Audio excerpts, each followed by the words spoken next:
This is Optimal Living Daily Relationships, Episode 74, How to Attract Growth-Oriented Friends, Part 2, by Steve Pavlina of stevepavlina.com. Hey everyone, and welcome to the Relationships edition of Optimal Living Daily.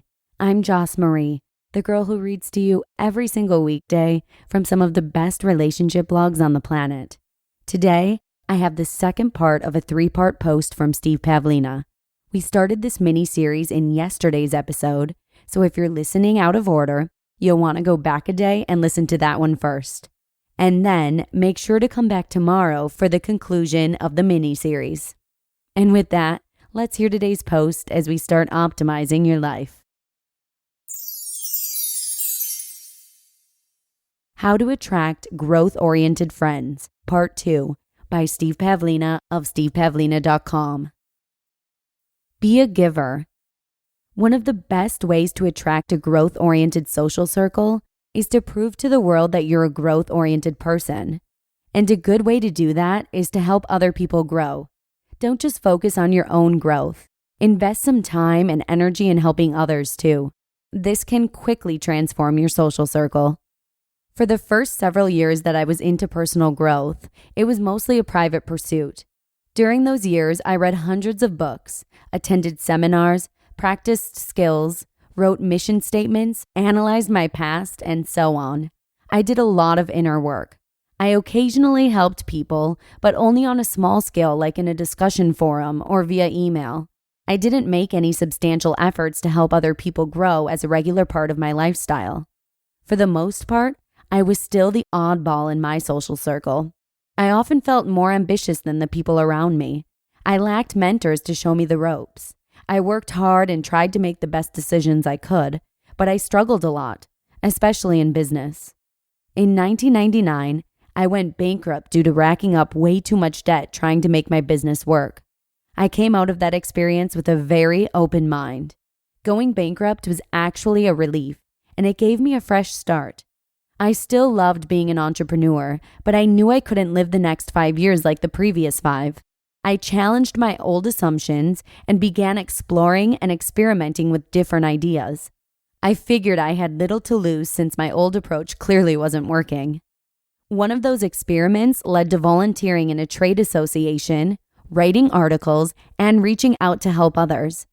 Later, I started a free discussion forum for indie game developers. I also began speaking at conferences to share ideas. I shifted my approach from working on personal growth in private to trying to be more helpful in public. My life transformed tremendously when I did this. My business finally started doing well too. Within a year or so, my life was rich in growth-oriented friends. It all started with making the effort to help other people grow.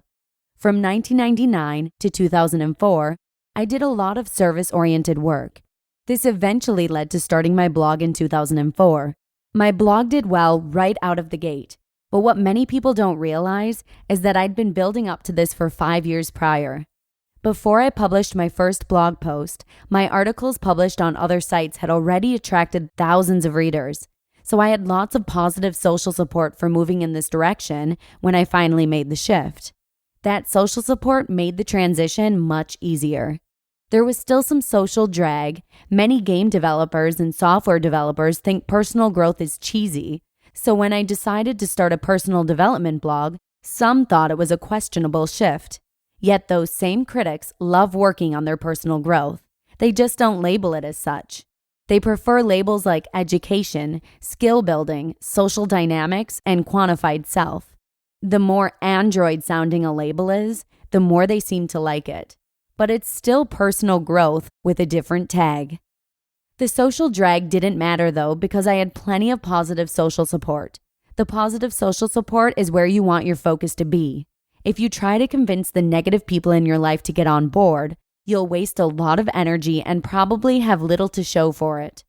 If someone is getting in your face every week, stirring up your self-doubt or incessantly whining at you, then by all means, let go of connections that are clearly not aligned. But otherwise, it's usually more productive to focus on adding positive social support instead of fussing over those who can't give you what you need. Graduate from loyalty. What about loyalty? Shouldn't we be loyal to the friends we already have, even if they can't support our growth-oriented directions? Questions about loyalty only seem to be asked by those who are being held back by negative social circles. People who are immersed in positive social support never seem to ask about loyalty. Why do you think that is? Loyalty is forced obligation. The word itself is a trap used by clingy people to enforce relationships based through fear. Genuine relationships are chosen for mutual benefit, not enforced through obligation. Do you want your friends and relationship partners to cling to you from a sense of obligation? Is that the kind of loyalty you desire? If not, then don't be such a friend or partner to anyone else. Be loyal and true to your best self, and seek relationships that are aligned with your best self. Be loyal to your values, and let other people be loyal to theirs. Seek connections with people who are more loyal to their values than they'd ever be to you. Someone who'd put their relationship with you ahead of their highest and best values isn't someone you can trust anyway. An important corollary here is to get clear about the values that matter most to you and do your best to live in alignment with them. If you value growth, then be shamelessly growth-oriented. Don't hide your most sacred values. Let the world see you as you are. How else will other growth-oriented people be able to recognize you? Growth-oriented people are looking for you. There's a world of growth-oriented people that can be hard to see if you don't publicly put yourself out there as one of them. If you're always working on your personal growth in the shadows, such people will have a hard time spotting you.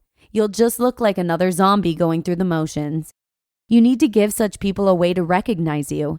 If even one such person spots you, a single invitation can open up an entire network of new growth-oriented friends. I was pretty shocked by how quickly other growth-oriented people flowed into my life when I started putting myself out there as one of them. It began happening from the time my first article was published in a software industry newsletter. My email address was included in the byline, and a few people wrote back to share feedback and thanks.